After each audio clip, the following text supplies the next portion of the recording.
This is The Red Line, where we interview three key experts on one huge issue shaping the news both here and overseas. On my orders, the United States military has begun strikes against Al-Qaeda terrorist training camps and military installations of the Taliban regime in Afghanistan. These carefully targeted actions are designed to disrupt the use of Afghanistan as a terrorist base of operations and to attack the military capability of the Taliban regime. We will not waver, we will not tire, we will not falter, and we will not fail.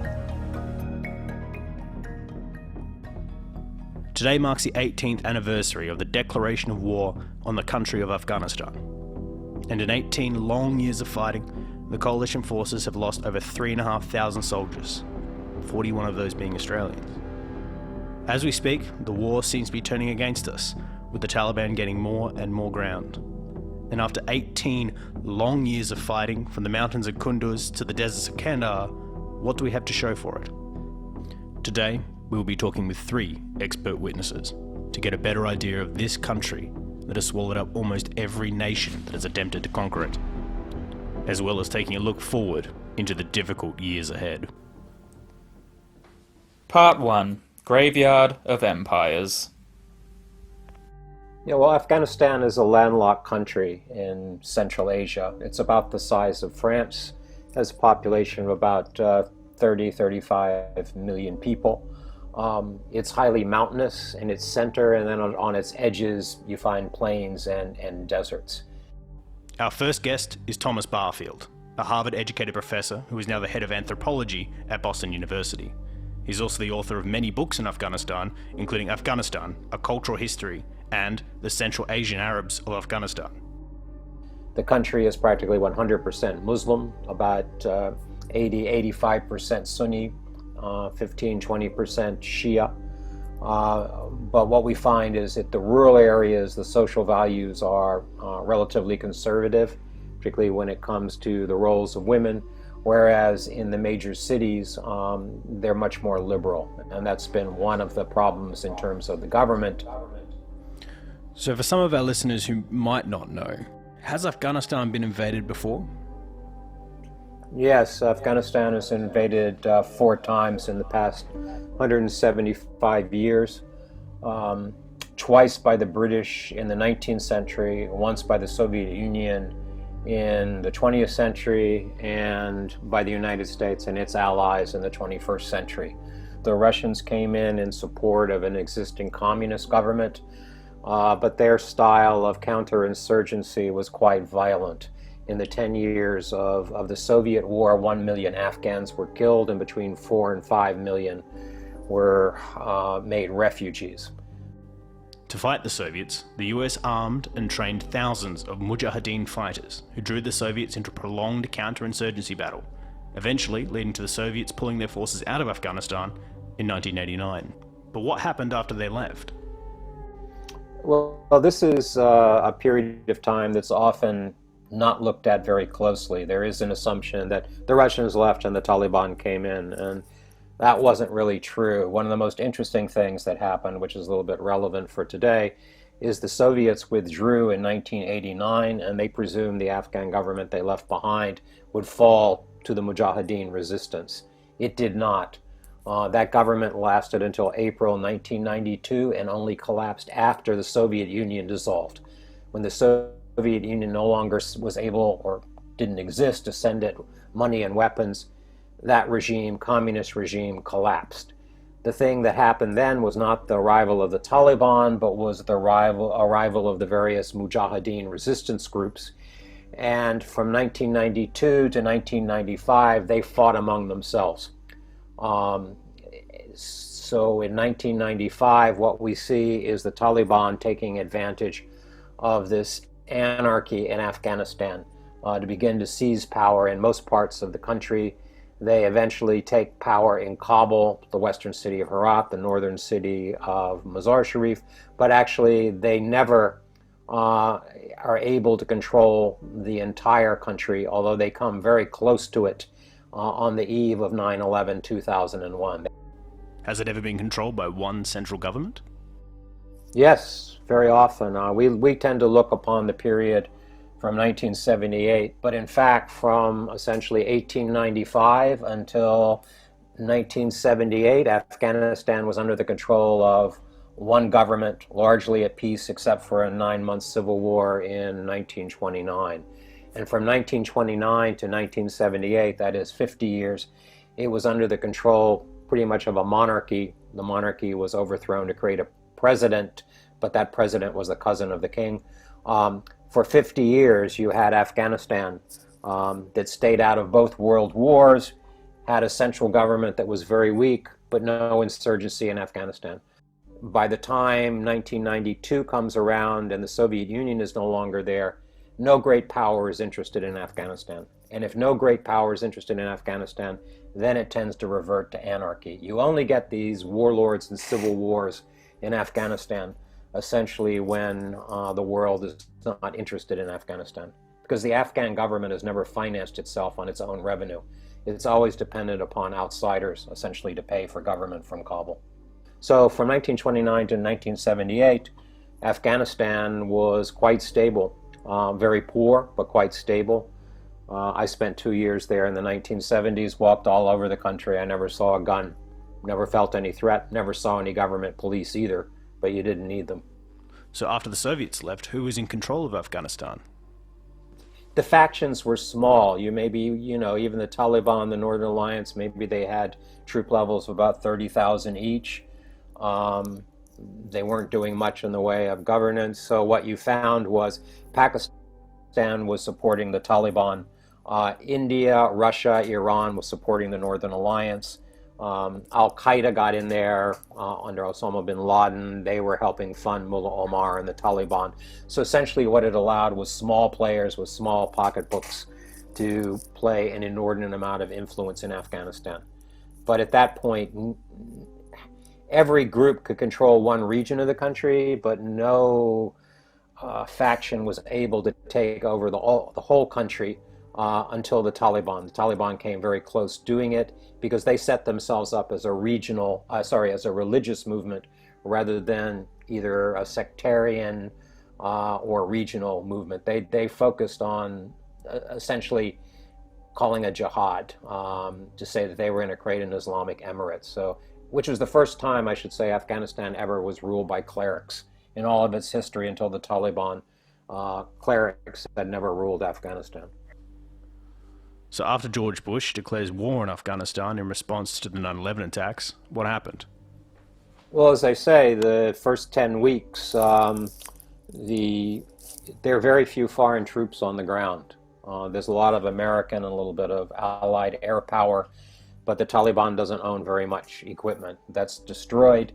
But fundamentally, the United States funds the Northern Alliance, provides them with weapons, but mostly with money. And when the city of Mazar-Sharif in the north, which was held by the Taliban, when that fell, within 48 hours, all of northern and western Afghanistan, with one or two exceptions, defected to the Northern Alliance. And 2 weeks later, the Taliban withdrew from Kabul. They didn't even defend it, went to Kandahar, and by the time they got to Kandahar, the people of Kandahar had joined the other side, so Mullah Omar had to flee. Fundamentally, what you were looking at was a war that was essentially Western air power, but on the ground, it was the Afghans that did the deals. And in Afghanistan, the perception of power is power itself. Once it looked like the Taliban were losers, nobody wanted to be on the losers' side. So people got rid of their black turbans and put on those round Afghan hats. And everybody could declare that they were part of the victorious side. And how did the Northern Alliance run the government? Now, did people resent the Taliban being kicked out of power? No, the Taliban were widely hated. They hadn't provided very good government. They've been close to a famine in a couple parts of Afghanistan. But fundamentally, it wasn't even the Northern Alliance, when it took over, it did not take the city of Kabul and create a new government. It allowed the UN in Bonn, Germany, to create the government and send Karzai as the provisional leader, which is quite interesting. In other words, they seized power, but they actually outsourced the governance. The Afghans in the first few years actually put it together pretty well, given that the central government didn't have very much power. And the first election that occurred 2005 when Karzai was elected, first election in Afghanistan that had ever chosen a leader, first time in history. So Hamid Karzai was not a member of the Northern Alliance. He's a Pashtun. He had even worked for the Taliban a little bit for a short period of time. But what we found was the Northern Alliance was an alliance, and it was very practical. So it allowed for a diplomatic solution to create the provisional government in Afghanistan. When in 2003 the US and its allies declared war in Iraq, did this affect the war in Afghanistan? When the United States went into Afghanistan, it had the full backing of the international community and a lot of sympathy. It lost that sympathy when it went into Iraq. So while NATO allies continued their help in Afghanistan, it was no longer so positive. The Bush administration had squandered, if you will, the political capital that it had in terms of world opinion by entering into Iraq. And so this also made it more difficult to get allies to help in Afghanistan. We didn't give very much money for the reconstruction of Afghanistan given the level of its problems, but actually the government, the United States government, actually told the embassy to reduce costs in Afghanistan because they needed the money for Iraq. But also they weren't interested in it. I spoke to Afghans in 2002 when the talk of invading Iraq was pretty high. And their concern was not whether it was legitimate or not, but they said, this will take all the air out of Afghanistan, which it did. With Obama coming into power in 2008, did that change the US strategy in Afghanistan? Well, there's a political shift. Obama had run sort of with Iraq, bad war, Bush's war, and Afghanistan, good war, something that the United States should continue to support. The difficulty was once he got into Afghanistan, well, what do you do about it? At the beginning, the military convinced him what you need to rectify the situation because the insurgency had grown, essentially because there weren't any foreign troops in Afghanistan. The Afghan government's army was not very powerful. The Afghan government was incompetent.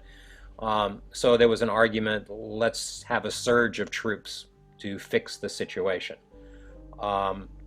So since Obama had declared Afghanistan to be important to the United States, he signed on to that, but sort of unwillingly, in the sense that he said he'd send them over, but he was going to pull them out within 2 years. The Taliban can read and listen to the radio like anybody else, so their feeling was, all right, if we survive 2 years, these guys will go. So it was a surge. It did restore government control, like in the Helmand, in Kandahar, places in the south.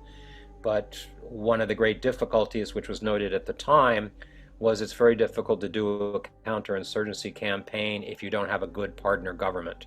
And the embassy in Kabul and others said the Karzai regime is fairly corrupt, it's incompetent, and it's, more importantly, it's unpopular in the places that the troops were going.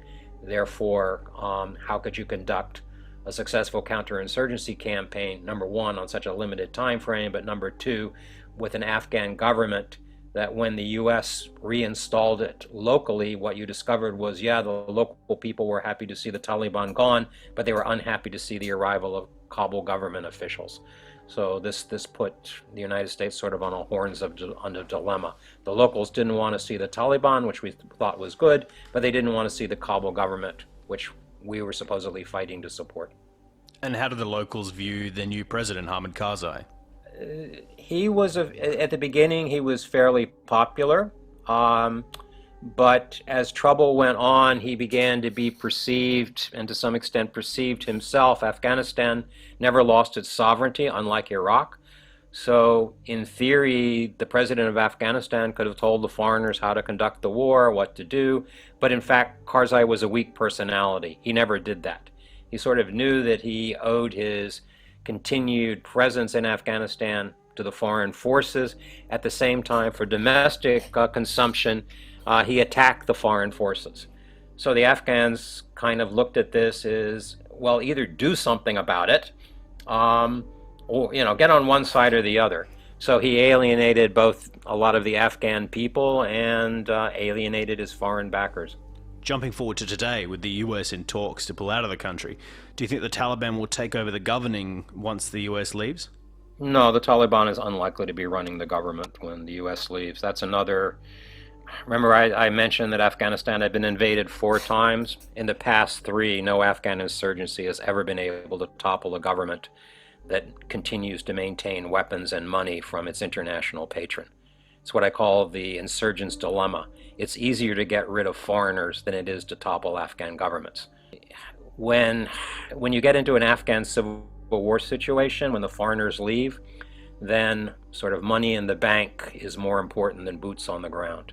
It becomes a battle of patronage. So even if the US leaves, as long as it continues to pay for an Afghan army, provides it with money, how are the Taliban supposed, coming out of the rural areas, how are they supposed to gear up and create a conventional army that can take cities?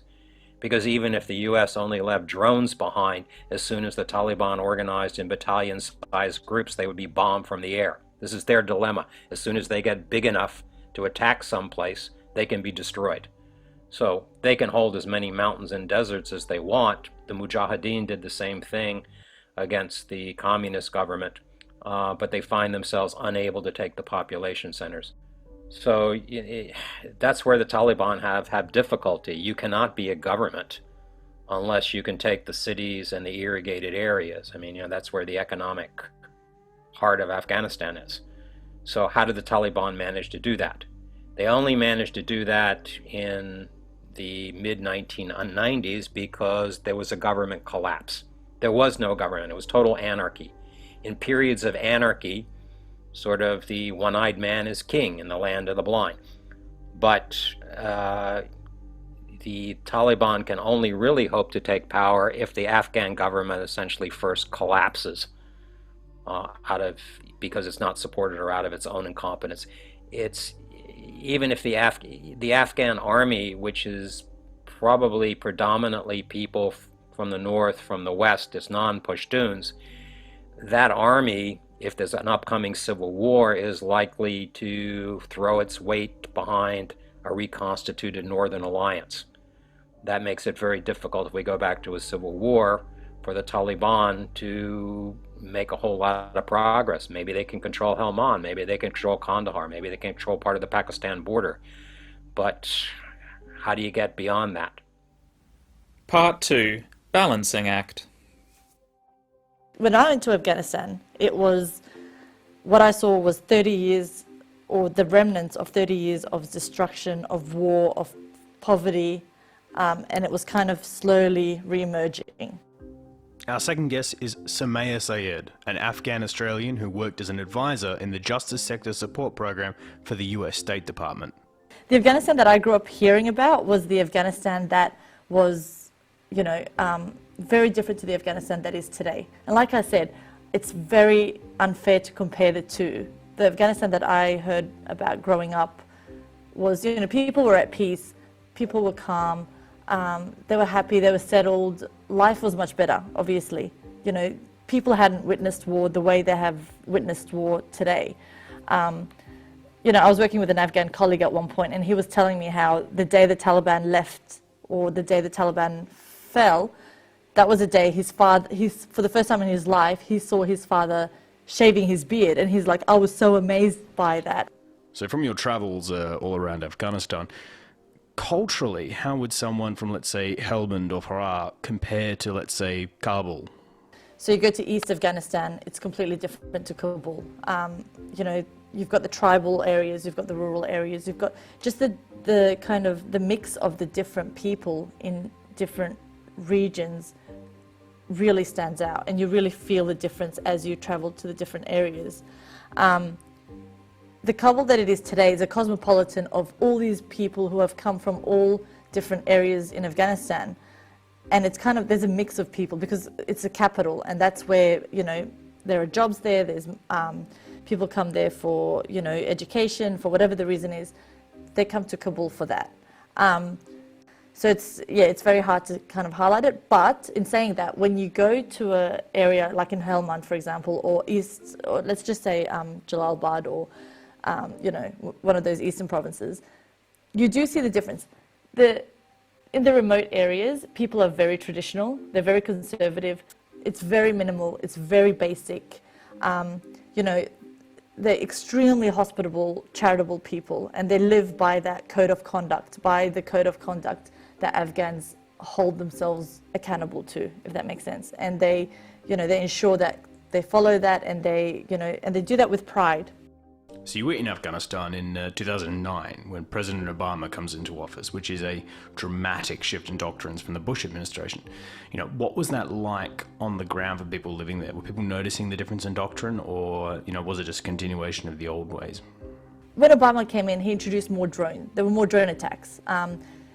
And I guess the biggest concern at that time, the highlight were, conducting raids in rural areas or in remote areas, or especially in conservative areas, where they would kind of conduct ground operations, and they would go into homes of Afghans. And there was definitely much more attention and more focus on building the justice sector in Afghanistan, and that included the Attorney General's office, the Ministry of Justice, the prosecutors throughout Afghanistan, and kind of building them up to be able to take on Afghanistan as we know it today. And how is this doctrine playing out today? Right now, there's no security. We're concerned. Everyone is kind of like pushing us, send your daughters to school. Fight for women's rights. But at the same time, there's no security to provide that kind of safe environment for men and women to go and be able to pursue their careers or their, Unfortunately, it is a male-dominated country, so the men actually have it easier than the women. Whereas for the women, it needs to, people need to step up, and they're kind of like, well, we don't have that security, we don't have that protection, so there is no way that we can send our daughters out to study or, to go to school or whatever it is, because on the way, we don't know if they're going to come home again. So with security comes all those other progressive factors. Well, speaking on that subject, reading the reports coming out from Afghanistan at the moment, the Taliban are gaining more and more ground every day. I mean, some of the estimates I've read are saying that about 2/3 of the country is either disputed or under direct control of the Taliban. Why do you think they're gaining so much ground? Are they doing hearts and minds better than us, or is it just brute force? How are they gaining so much ground compared to the Allied forces? I think it's not them doing hearts and minds better. I think it's people losing confidence in the Afghan government, and they have done so since the Ghani government was elected. So I think it goes back to how confident the people are in the government, and if they're not, history has shown that they tend to sway to the other side.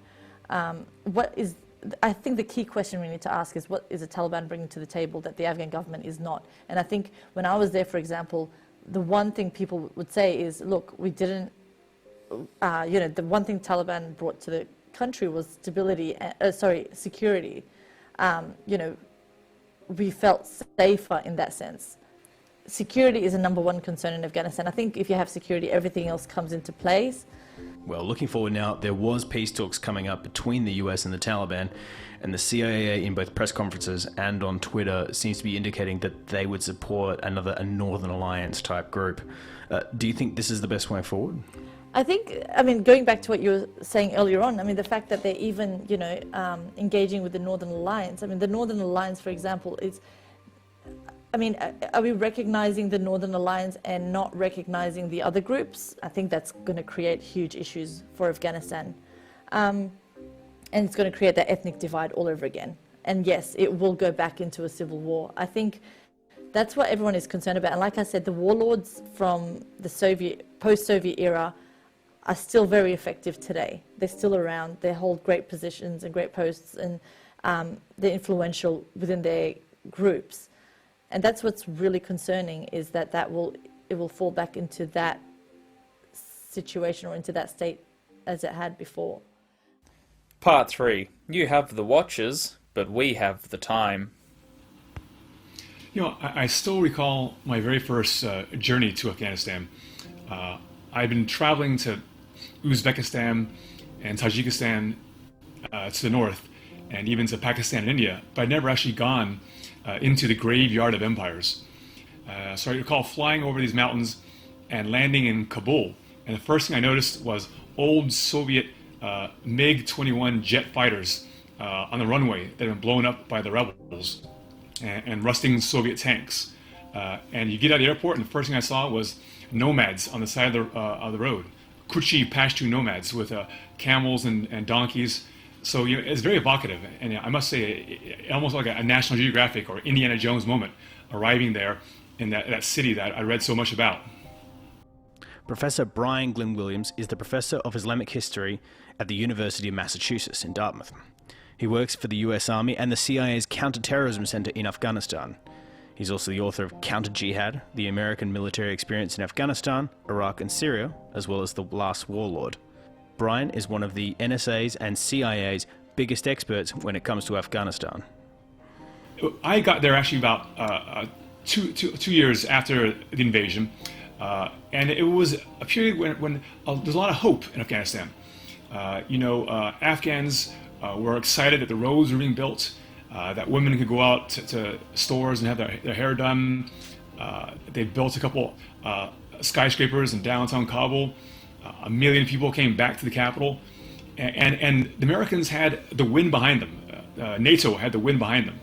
We crushed the Taliban in these battles back in October and November of 2001 when we toppled the Taliban regime. And Afghans live in a dangerous neighborhood, and they all put their finger to the wind to find out who's strongest, and that's who they join. And there was a sense that we were the ones to be joined back in 02, 03, and 04. The Taliban had been crushed. They'd fled to the tribal regions in neighboring Pakistan, and I sensed something optimistic in Afghanistan. But sadly, of course, the Bush administration took its eye off the ball. They didn't fully develop Afghanistan. They didn't give it the resources needed to rebuild. And instead, the Bush administration diverted the war on the down but far from out Taliban and Al-Qaeda to a different country called Iraq. They launched Operation Iraqi Freedom in 2003, and this diverted all the resources, all the oxygen from the war in Afghanistan, which is far from finished, to a country that had nothing to do with 9/11, secular, socialist, Ba'athist Iraq. Well, since you're an expert in this subject, let's take it right back to some of the reasons we went into Afghanistan in the first place. I mean, we're always told that it was a giant training ground for terrorists who would go on to fight in Russia and the West. I mean, is this an accurate picture? There's some truth and some myths. I myself studied the role of Afghanistan during the Taliban period, the late 90s, being used as a springboard for exporting terrorism. For example, Uzbeks from the neighboring country of Uzbekistan came down to northern Afghanistan, to Kunduz, and there they trained to do cross-border raids, jihad raids, holy war against the secular dictatorship of the President Islam Karimov in Uzbekistan, and also in the neighboring country of Tajikistan.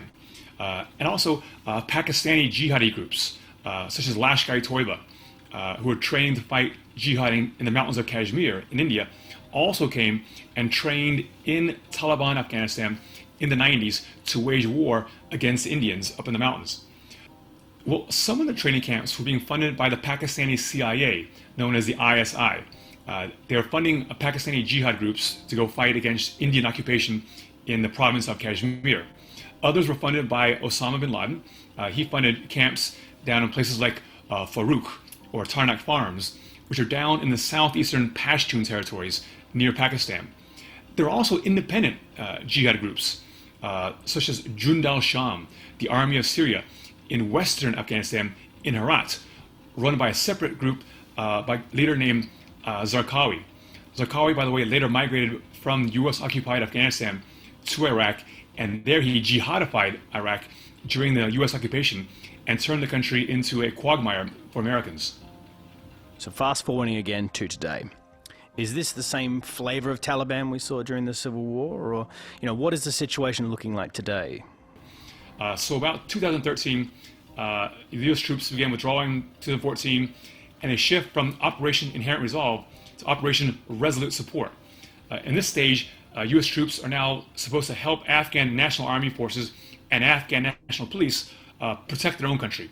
Help them with air artillery, drones, airstrikes, etc. Help them with air transport, helicopters. But we're leaving the fighting to them now. And the fighting has been hellacious. Afghan troops are losing hundreds of soldiers per week against the Taliban army that are very dedicated. They're fanatically driven to wage jihad to expel the so-called infidel puppet government of the new president, President Ghani, and to push out Western influence and reinforce Sharia Islamic law, and of course put their ethnic group. Remember, the Taliban come almost exclusively from the dominant Afghan group or dominant Pashtun group, and they want to crush these other groups and crush this infidel democracy in Kabul, and of course force women back into the burqa, the veil, and ban Western education, stone people for moral crimes, and bring back all the Dark Age punishment of that time warp that they ruled, that prison camp that the Taliban ruled from, say, 95 up until its overthrow in 2001. A lot of this is starting to sound very familiar to our final years of being inside Vietnam. Do you think there are some similarities there? Yeah, I think it's a very apt comparison, Michael. In Vietnam, we had an unpopular regime with an army that was corrupt, a government that was corrupt, and God knows that the Afghan government is tremendously corrupt. And in my experiences traveling through this land, interviewing Taliban prisoners of war, interviewing Afghan army officials, Afghan intelligence officials, I began to realize that the Taliban have more heart, more dedication to the struggle than the Afghan soldiers. I'm arriving at Afghan army checkpoints and seeing them all stoned on hash, or are demanding bribes from me. I heard stories from villagers in the southeast of these Afghan army police coming in and stealing chickens and stealing goats and sheep. We are supporting a corrupt government with an army that doesn't have as much fire in the war as the Taliban do. And the Taliban are dedicated forever warriors. They see this as a battle of the faith, a transgenerational war to expel the infidels. They see this just as the Mujahideen, the holy warriors, did when they tried fighting against the Soviets and expelled them ultimately under Massoud, the Lion of Panjshir, in the 80s. I see a lot of parallels to us trying to support this unpopular regime in Saigon, in Vietnam, in the 60s and 70s, to our current struggle to try buttressing a regime that doesn't have as much fervor for the war and dedication and popularity in many ways as the Taliban do, who come from a very conservative rural background area, who actually have positive support amongst their own people. With Trump now in power, what effect is that having on the war? I mean, how does the Trump doctrine compare to the Obama one? I'm not even sure if Trump has something as coherent as his own doctrine. I think whatever Trump feels like when he wakes up in the morning, he has his spontaneous decision. So there is no overarching plan. The Obama doctrine called for using local proxies, surrogates, to fight our warfare. Obama fought against the Taliban and Al-Qaeda, who are hiding out in the neighboring wild tribal provinces of Pakistan. I wrote a book called Predators, the CIA's drone war on Al-Qaeda, where I traveled in those tribal zones, and Obama waged counterterrorism with these massive CIA Predator and Reaper drones that launched Hellfire missiles into these Taliban and Al-Qaeda hideouts and decimated and wiped out Al-Qaeda. And there is no more real Al-Qaeda Central anymore. When was the last time you heard of an actual mass casualty 9/11 style Al-Qaeda attack? That group has been eviscerated due to this withering blitz of drone strikes launched in 08, 9, 10, 11 by President Obama. Obama waged this kind of warfare to overthrow the Shabab, a Taliban-style militia in Somalia, or to destroy Al-Qaeda in Yemen, in the Arabian Peninsula, in Yemen. So that was the Obama doctrine. The Bush doctrine was more about big wars, division-sized wars like invading Iraq to destroy terrorist sanctuaries and those who support them. Trump has no cohesive overall plan. One day he's supporting the Syrian Kurds who are destroying ISIS remnants in Syria. Next day he wakes up and abandons them to their archenemy, the Islamist Erdogan government in Turkey, and to ISIS and Iran. So he's based on whims. Now, he initially came to power and wanted to come off as seen as being strong. So he took the number of troops in Afghanistan from 7,000 to 14,000, ultimately 15,000. But he's not into foreign wars. He doesn't see them as worthy of U.S. funding. He's kind of myopic in that sense and doesn't care about the world. So he recently decided to half the number of troops in Afghanistan, and is talking about having these peace talks. This quixotic attempt to bring the Taliban to Washington, D.C., in this personal meeting he arranged just last week to try ending the war on his watch and perhaps earning the Nobel Peace Prize. I think that's his ultimate goal, was to win the Nobel Prize. And, it failed, of course. It fell apart. So I can't understand Trump's overall plans for Afghanistan. I don't think anybody can. He blindsided the Afghan government the other day by saying he could nuke Afghanistan. He killed 10 million people. It caused fury in Afghanistan to be that unhinged. Talking about how he could win the war by killing 10 million people. So who knows what Trump's going to do on any given day? Tuesday Trump could overrule Thursday Trump. And these peace talks that were recently cancelled, why did they fail? Well, officially they broke down, as what Trump says, because the Taliban launched a deadly attack, a suicide bombing attack in Afghanistan that killed one U.S. soldier and several civilians. I think this gave Trump a pretext to withdraw from a rather rushed ad hoc attempt to solve 18 years of war and win him the Nobel Prize. It was ill-conceived to begin with. And I think members of the CIA were against it. The Afghan government was against it. The U.S. Pentagon was against it. His own National Security Council and people like his National Security Advisor, John Bolton, who was just fired, were all against it. So I think there's a lot of pushback against this personal, unilateral attempt to gain glory, and that's why it ultimately failed. And who's funding the Taliban at the moment? I mean, where are they getting their weapons and money from? The funding comes from zakat, a tax on local farmers on their crops, including growing opium. Afghanistan's number one export is actually opium, cotton, wheat, etc. They also get funding from Arab charities in the Saudi Gulf, Saudi Arabia and the Gulf states. And over the years, the Pakistani CIA, the ISI, Inter-Services Intelligence, has also funded them. And certainly they make their own money by selling refined opium in Pakistan and abroad. So they have their own source of funds that come from taxation, from collections from supported Arab states. The Wahhabi fundamentalists in Saudi Arabia are very keen to see this jihad succeed. Our frenemies, the Saudis, over the years have funded jihad across the globe, use their petrodollars to fund jihad from the Philippines to Mali to Sinai, and certainly they get a lot of zakat money, tithe money from the mosques to fund the Taliban since the 1990s.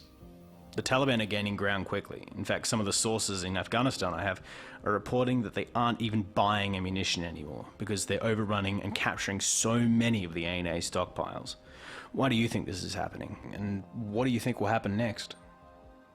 In part because the Afghan government can't sustain its tremendous casualties. It's a hard thing to constantly send young people to go out and fight and die against fellow Afghans. So the Afghan government's army doesn't have quite the fighting spirit and heart that the Taliban do. I myself traveled extensively over Afghanistan in a little Corolla with a shalwar kameez robe on, and I grew my beard along, and I traveled all over the country, from the Tajikistan border to the Turkmenistan border to the Pakistani border to the Iranian border, back in the window of opportunity, 03 and 05. Zones I traveled in back then, suddenly when I was working in the CIA, I couldn't travel anymore because they're red zones. More and more the country was falling as I was going there in summers and seeing these zones in the southeast in particular being gobbled up and absorbed by the Taliban. Piecemeal, slowly, year by year, more and more ground was lost. More and more girls' schools were burnt. More and more governors were killed. More and more police stations blown up. More and more defections from this weak, the desertion-plagued Afghan army. And as of about 2019, the Taliban controlled de facto about 50% of the country. I was on the phone with the Afghan vice president, General Dostum, from the book The Last World War, just 3 days ago. And they're alarmed at Trump's decision to withdraw troops. They see American war fatigue potentially leading to a pull-out of all troops one day. And they're arming themselves and preparing for another round of Game of Thrones-style civil war, which will put moderate Pashtuns, who we supported, those who banked on American support and believed in our vision of democracy and a liberal vision of the world, and these northern tribes who've always hated the conservative ethnic Pashtuns from the southeast, the dominant race. These tribes, of course, are the Persian Tajiks in the northeast, Dostum's horse-riding Uzbek tough warriors in the north, and the Hazara Shiite Mongols way up in the mountains. These three groups, I believe, will wage civil war alongside moderate Pashtuns against this conservative force that wants to conquer them all and reinforce Sharia law and dominate them on the basis of Pashtun ethnicity.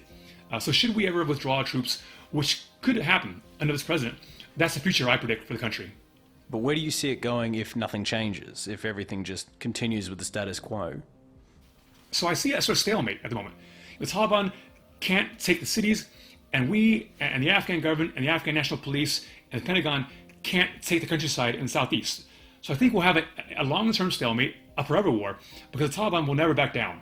I remember interviewing these Taliban prisoners of war held in this giant prison up in the north in Shibagam by General Dastum. And they were dedicated as ever. They're dying in this prison and sweltering heat, thousands of them, but yet they were unrepentant. And one Taliban always, in my mind, always said to me, "You Americans have the watches, but we have the time. Allah is on our side." This is a forever war for them, a holy war, a transgenerational war by people who, by the way, never saw video, TV of the planes hitting World Trade Centers. They have no idea about 9/11. To them, we the Americans are just like the Soviets. They have no conception of the justness, the righteousness of us being in our land to stop our citizens from dying in Afghanistan-based terror attacks launched by their allies, Al-Qaeda. Going forward, if the decision was completely yours, what would you recommend the US forces do in the future? Would you recommend they stay or go, or what would be your recommendation? My recommendation would be to continue. We can keep the Taliban out of the cities and much of the northern areas where there are a lot of support for American ideals and democracy. We can maintain this government that we have invested so much blood and treasure in. 2,400 Americans have died there. 1,000 other NATO troops have died there. Tens of thousands of Afghans have died there. Many of them fought for the belief in democracy, in women's rights, in a civil society we don't have Sharia law. Many of them fought for their own ethnic group. 50% of Afghanistan are women. They don't want to be under the Taliban. And the majority of the country are non-Pashtuns. I'm referring here to the groups like the Uzbeks, the Tajiks, the Hazaras. The Uzbeks make up maybe 10% of the country, Hazaras 10%, Tajiks 25%, and the ruling Pashtuns, the Afghans, that is, Aryans, only about 40% of the country. And amongst them, the Taliban are a minority. So when I hear people say, why are we there? The Afghans want us to go home, or the Afghanis, I hate that word, it's currency, as if there's one homogenous ethnic group who are all united in their contempt of America and don't want us there. I tell them, well, tell that to the women, 50% of the country. Tell it to the minorities, the Shiites who've been enslaved and slaughtered by the Taliban. Tell it to the Uzbeks who waged war and died in the hundreds to free their country and free their women from these hordes of Pashtun Taliban ethnic Aryans from the south. Tell all these people, oh, we're withdrawing so you can have your country back. It's simplistic and almost anti-American in some sense to say, oh, America created this war. We should abandon them. Let the Afghans, quote unquote, as if it's one homogenous nation like the French, let them have the war. I think we can save the women in Afghanistan, save those schools, save the girls who want to have a secular education, and young men, save democracy, including women in parliament, save all those news channels, the free media, save people who don't want to have Sharia law executions in downtown Kabul simply by having a small footprint. This is not a big war. And we keep 7,000 troops there indefinitely. We have much more amount of troops in, say, North Korea. Keep them in Afghanistan, save the democracy, save those ethnic groups, save the women, and most importantly, prevent an enemy that is terroristic, that wages war by beheadings, by IEDs, and by suicide bombings, which kill thousands of Afghan and Pakistani civilians. Save that country from being conquered by these misogynists, these warriors from the Dark Ages who are attached at the hip to Al-Qaeda. Afghanistan seems to be turning against us and could eventually become this generation's Vietnam. We are now in a perpetual catch-22. If we leave, it will quickly get worse, and all of the experts agree it will likely break into another horrifying, bloody civil war, creating problems not only in Afghanistan, but also in the surrounding regions. If we stay though, ANA and NATO troops will continue to die, and slowly but surely the Taliban will continue to gain ground in the rural areas. It's a war with no real end in sight, that historically dealt a similar outcome to the Soviets, the British, and the Mughals. There is no easy answer here.